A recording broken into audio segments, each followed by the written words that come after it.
Hello বন্ধুরা, কালকে হচ্ছে লক্ষ্মী পুজো, তাই আজকে আমি পুজোর বাজারটা করতে চলে এসেছি আমাদেরই পাড়ার একটা দশকর্মা ভাণ্ডারে। তো এখানে পুজোর ঠাকুর, লক্ষ্মী ঠাকুর, দশকর্মা সবই একই জায়গাতেই পাওয়া যায়। তো আমি চলে এসেছি, এখানে ঠাকুর পছন্দ করছি। কত সব ছোট্ট ছোট্ট লক্ষ্মী ঠাকুর, খুব সুন্দর লাগছে দেখতে।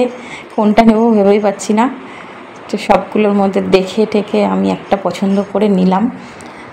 যাই হোক, লক্ষ্মী ঠাকুরটা কেমন হয়েছে সেটা কালকের ভিডিওতে দেখাবো, আজকে আর দেখালাম না, ওটা মুখটা বন্ধ করে রাখা হয়েছে। তো আমি এদিকে চলে এসেছি, এই রুমটা দোকান, দুটো ভাগ করা দোকান। ওই সাইডটা ঠাকুর বিক্রি হচ্ছে আর এই সাইডে দশকর্মার সমস্ত জিনিস, খই, মুরকি, চাঁদমালা, সমস্ত কিছু এখানে পাওয়া যায়।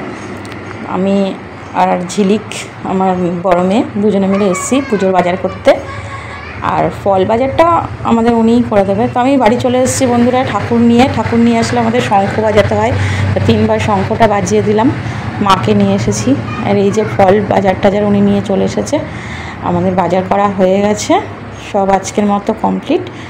তো এবার আমি আমার জল চৌকিটা সানসেটে তোলা থাকে, তো বন্ধুদের দেখাবো জল চৌকিটার হাল কী অবস্থা। তা আমি চলে যাচ্ছি সেটা পারতে। ভালোই ধুলো পড়েছে, এটাকে ধুয়ে নিতে হবে পরিষ্কার করে। ধুয়ে নিয়ে তারপরে এটার উপরে প্রত্যেক বছর আমি পুজোটা করি।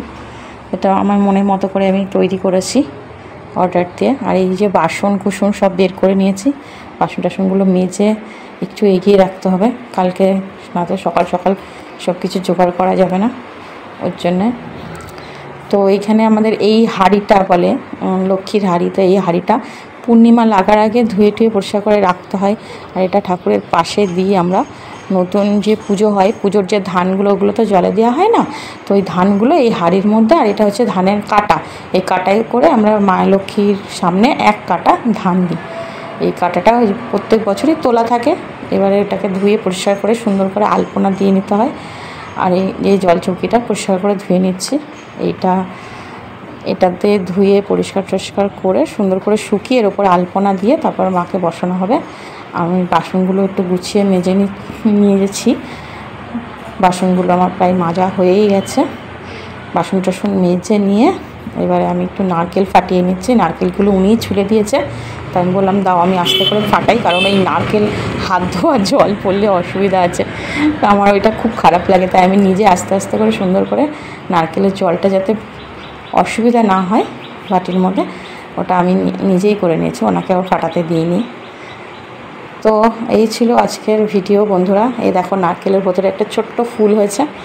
তো আগামী দিন লক্ষ্মী পুজো, আমি আসছি আবার লক্ষ্মী পুজোর ভিডিও নিয়ে।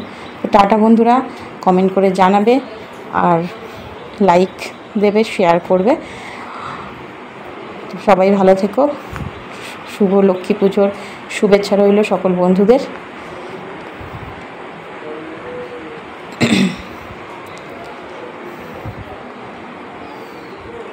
এটার মধ্যে কি আছে?